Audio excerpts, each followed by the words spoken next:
Verset 1. Verset 1 à 14 Prophétie de la prise de Jérusalem. Ce morceau concernant le peuple de Dieu a été placé dans la série des discours contre les gentils, parce que Jude est traité ici absolument comme l'un des peuples païens.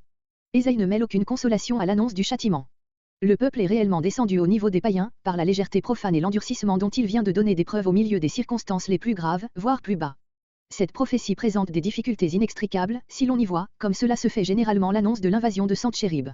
Pour n'en relever qu'une, Ésaïe a toujours prédit, et cela, avec une précision croissante, que Jérusalem échapperait à cette attaque, voyez par exemple Ésaïe 10.33-34, Ésaïe 29.18, Ésaïe 37.6-7, Ésaïe 37.22-35, tandis qu'il annonce ici formellement sa chute, versets 2 à 5. Nous pensons donc que le morceau Ésaïe 22.1-14 a été composé après et non avant l'invasion du conquérant assyrien. Le prophète rappelle cette invasion par des allusions précises, qui ont évidemment le caractère d'une description historique et non celui d'une prédiction. Versets 6 à 11, il censure le peuple, dont un si grand péril et une si merveilleuse délivrance n'ont pu corriger la frivolité. Versets 1, 2, entre 12 et 13, il annonce enfin le châtiment à venir qui lui est réservé, la prise de Jérusalem et l'exil. Versets 2 à 5 et 14. Dans cette situation, tous les traits de l'oracle deviennent clairs et la différence marquée entre le ton de cette prophétie et celui des discours d'Ésaïe avant et pendant l'invasion de Sentchérib s'explique. Versets 1 à 5. Pendant que Jérusalem, après la retraite des Assyriens, se livre à une joie bruyante et profane, le prophète pleure sur la ruine future de cette ville. Sentence de la vallée de vision. Ce titre énigmatique est tiré du verset 5. Comparez les titres analogues Ésaïe 21.1, Ésaïe 21.11, Ésaïe 21.13. Le collecteur des prophéties d'Ésaïe a évidemment voulu rapprocher ces 4 morceaux pour en faire un petit livre, qui est comme un abrégé du livre entier. Babylone représente les grandes monarchies païennes, Édom et l'Arabie, les voisins immédiats de Jude, Jérusalem et Sebna, le peuple d'Israël. La vallée de vision est certainement la ville de Jérusalem. Elle est désignée par ce nom comme le lieu des révélations de Jéhovah et des visions de ses prophètes, mais en ce moment, elle ne répond guère à sa destination, car elle ne comprend pas les pensées de Dieu. Versets 1 et 2, 11 à 13, comparez Ésaïe 29.9-12. Comparez le nom emblématique d'Ariel, par lequel cette ville est désignée Ésaïe 29.1, comparez peut-être aussi Ésaïe 20.6. Il est difficile de dire pourquoi Ésaïe l'appelle ici une vallée, sa situation bien connue sur une montagne étant fort souvent rappelée dans l'Ancien Testament. Ce mot désignerait-il plus spécialement la partie basse de la ville, le Tyropéon, où peut-être habitait le prophète. Ou la vallée de Jasophet, au pied du temple. La vallée serait-elle le symbole de l'abaissement de Jérusalem devant les grandes puissances païennes? Monter sur les toits. On suppose ordinairement qu'une armée ennemie approche de Jérusalem et que la population monte sur les terrasses pour assister à son arrivée comme à un spectacle. Rien de cela dans le texte. Les versets 1 et 2 dépeignent, selon nous, la joie frivole des habitants de Jérusalem, en apprenant le désastre de Sentchérib, Ésaïe 37.36-37. L'expérience récente du danger et de la délivrance aurait dû les disposer à la repentance et à l'action de grâce, versets entre 11 et 12. Ville bruyante, cité joyeuse. L'épreuve n'a pas porté de fruits. C'est pourquoi le prophète annonce dans l'avenir une catastrophe. Tes morts n'ont pas été, ne sont pas tombés. La description, bien qu'au passé, est prophétique, non historique. C'est de maladies, de famines qu'ils périront dans la ville assiégée.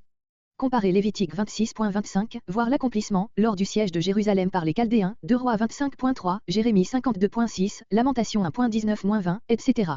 Verset 3. L'accomplissement, 2 Rois 25.4-7, Jérémie 39.4-5. Sédécia et ses gens de guerre s'enfuirent de nuit hors de la ville, par le chemin du jardin du roi, et s'en allèrent par le chemin de la campagne. Verset 4. Le prophète ne se fait pas d'illusions sur l'avenir réservé à son peuple, sa douleur est profonde. Autour de lui on ne la comprend pas. On est au lendemain du départ des Assyriens, dans la joie de la délivrance. La fille de mon peuple, le peuple lui-même personnifié. Comparez Jérémie 6.26, Jérémie 7.18-22 et l'expression analogue fille de Sion, Ésaïe 1.8, note. Verset 5. Jour d'anxiété. Ces mots prophétiques sont inspirés par le souvenir de la détresse par laquelle Jérusalem vient de passer, comparez les paroles d'Ézéchias Ésaïe 37.3. Le jour du Seigneur, le jour du grand jugement, auquel cette fois Jérusalem n'échappera plus. Comparez Ésaïe 2.12. On démolit le mur, l'accomplissement, Jérémie 29.2. Jusqu'à la montagne, le cri de détresse des habitants de la ville sera entendu jusque sur les montagnes voisines. Verset 6. Verset 6 à 11. Il faut mettre une pause entre le verset 5 et le verset 6. De la catastrophe future, le prophète se reporte à l'invasion toute récente des Assyriens, l'angoisse a été grande, mais le peuple ne s'est pas converti et c'est là ce qui rend nécessaire un nouveau châtiment. Ilum. Voir Ésaïe 11.11, note. Car quoi? Comparez Jérémie 49.35. Kir, contrée de l'Arménie, arrosée par le fleuve Kairos, court, affluent de l'Arax, qui se jette dans la mer Caspienne. Kir était, ainsi qu'Uélam, une province assyrienne, 2 Rois 16.9, Amos 1.5. Ilum et Kir désignent donc ici 2 divisions de l'armée qui, récemment, est montée contre Jérusalem. Verset 7. Tes plus belles vallées, par exemple celles des Réphaïm, Ésaïe 17.5. Ont pris position devant tes portes. Allusion à l'arrivée devant Jérusalem du corps d'armée assyrien chargé d'en exiger la reddition, Ésaïe 36.2.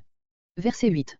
On a ôté le voile, les yeux se sont ouverts, les illusions sont tombées et on a cessé de se moquer des menaces du prophète. Ésaïe 28.14-15, Ésaïe 28.22, lorsqu'on a vu les forteresses de Juda aux mains de l'ennemi et celui-ci s'avancer contre la capitale. On s'est alors occupé de parer au danger.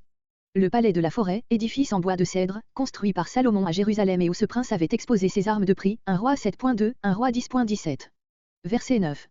La cité de David ne désigne pas toute la ville, mais particulièrement la citadelle, dont le nom ordinaire est Sion, 1 Samuel 5.7-9. Ézéchias s'était occupé à en réparer les fortifications, 2 Chroniques 32.5. L'étang inférieur, aujourd'hui Birket et Sultan, au haut de la vallée de Hinnom, voir Ésaïe 7.3, note. Vous avez recueilli les eaux, vous les avez amenées dans la ville. D'après 2 Chroniques 32.3-4, Ézéchias fit boucher les réservoirs, afin de priver d'eau l'armée assyrienne. Les deux notices, loin d'être contradictoires, se complètent mutuellement. Verset 10. Vous avez compté. On avait sans doute fait la revue des maisons, pour désigner celles qui pouvaient être abattues avec le moins de dommages. Comparez Jérémie 33.4. Verset 11. Un réservoir. La situation de cette piscine est incertaine. On admet ordinairement qu'elle est identique avec celle qui porte aujourd'hui le nom d'étang d'Ézéchias. Cette dernière est située dans l'intérieur de la ville, à peu de distance de la porte de Jaffa, et elle communique par un conduit avec l'étang supérieur au vieil étang, qui se trouve hors de la ville, voir Ésaïe 7.2, note, Ésaïe 36.2. Comparez 2 Rois 20.20. Entre les deux murs. On ne peut indiquer la situation exacte de ces deux enceintes, elles sont mentionnées aussi à l'occasion de la fuite de Sédécia, 2 Rois 25.4. Ces choses, l'invasion assyrienne et la délivrance dont Juda vient d'être l'objet. Comparez Ésaïe 37.26. Ce qui arrive dans le temps est l'exécution d'un plan arrêté d'avance dans la pensée divine. Verset 12. Versets 12 à 14. L'épreuve et l'intervention miséricordieuse de Dieu n'ont produit dans le peuple ni humiliation, ni reconnaissance, il ne songe qu'à s'étourdir, ce péché ne lui sera point pardonné. Ézéchias, presque seul, comprit ce divin appel, Ésaïe 37.1 et suivant. En ce jour, lorsque les Assyriens menaçaient la ville, comparez-le en ce jour, verset, émoticône n'en croyant pas ses yeux, verset 13. Au lieu d'être un motif de conversion et un sujet d'action de grâce, tout ce qui vient de se passer n'est pour eux qu'une occasion de s'amuser. Demain nous mourrons. C'est le mot de l'incrédulité grossière, la vie est courte, bientôt nous serons morts, jouissons donc du présent, 1 Corinthiens 15.32. Comparez Ecclésiaste 5.18. Il y a donc toujours eu des esprits forts pour dire, après la mort, tout est mort. Verset 14. Jusqu'à ce que vous mouriez. Une telle preuve de la bonté divine méprisée, c'est le péché pour lequel il n'y a pas de pardon, vous l'expirez par la mort. La destruction annoncée versets 1 à 5 est donc irrévocablement décidée. Verset 15. Versets 15 à 25. Ésaïe reçoit la mission d'annoncer au Premier ministre, Sebna, sa destitution et son remplacement par un homme qui remplira sa charge dans la crainte de Dieu et pour le bien du peuple. Cette prophétie a probablement été placée ici, parce que le jugement de Sebna se rattache assez naturellement à celui de Jérusalem, dont il est question dans le morceau précédent. Mais elle est plus ancienne et date d'avant l'invasion de Santchérib. En effet, lorsqu'eut lieu celle-ci, Sebna était déjà déchu de sa haute position, il n'était plus que simple secrétaire et Eliakim lui avait succédé comme ministre de la maison du roi, Ésaïe 36.3. Versets 15 à 19. La chute de Sebna, juste châtiment de son orgueil. Préfet du palais, littéralement, celui qui est sur la maison du roi, en langage moderne, le ministre de la maison royale, ou premier ministre, maire du palais. Voir un roi 4.6, un roi 18.3. Cette charge était quelquefois occupée par le prince héritier lui-même, 2 Chroniques 26.21. Verset 16. Qu'as-tu ici et qui t'appartient, qui est ton parent, ici?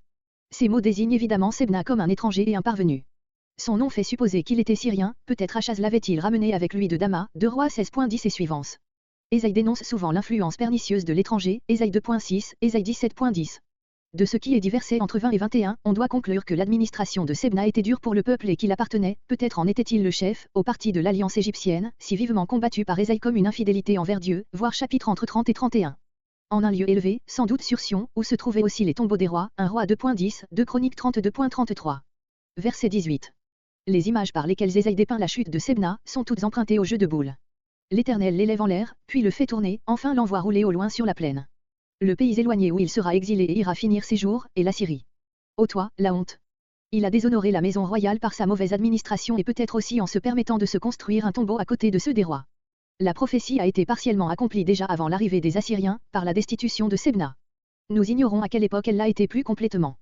Mais il n'y a aucune raison sérieuse de douter qu'elle n'ait eu sa pleine réalisation. Verset 20. Versets 20 à 25. L'élévation d'Eliakim au poste laissé vacant par Sebna. Ilkija, personnage inconnu. Verset 21. De ton habit, de ton écharpe, c'est-à-dire du costume officiel de ta charge. Comparez Nombre 20.26-28, 1 Roi 19.19. Impair. Comparez Genèse 45.8. Verset 22. La clé de la maison de David, signe de la puissance suprême, nul ne pourra, sans sa permission, entrer dans la maison royale, ou en sortir, y remplir quelque fonction, ou avoir une audience du roi. Même figure pour représenter la toute-puissance de Christ. Apocalypse 3.7. Comparez la parole de Jésus à Pierre, Matthieu 16.19, il lui remet les clés du royaume, c'est-à-dire qu'il fait de lui son premier ministre. Sur son épaule. On se sert encore en Orient de grosses clés de bois que l'on porte sur l'épaule. La charge, symbolisée par la clé, est d'ailleurs envisagée aussi comme un fardeau qui repose sur l'épaule, Ésaïe 9.5. Verset 23. Le clou en un lieu solide est Eliakim, que Dieu lui-même établira à son poste.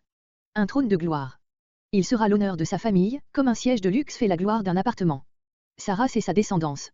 Toute la parenté se suspend à lui pour obtenir des avantages et de l'honneur. Les images, vases, coupes, ou tresses, à garder le vin, par lesquelles la famille est désignée, veulent dire, tout, sans exception, grand et petit, méprisable et honorable. Verset 25. En ce jour-là. Ces mots nous reportent au jour de l'installation d'Eliakim, verset 20, il faut donc appliquer ici l'image du clou à Sebna. Eliakim occupera précisément le poste d'où est chassé Sebna, un clou remplacera l'autre. La chute de Sebna, verset 19, est solennellement confirmée par ces derniers mots.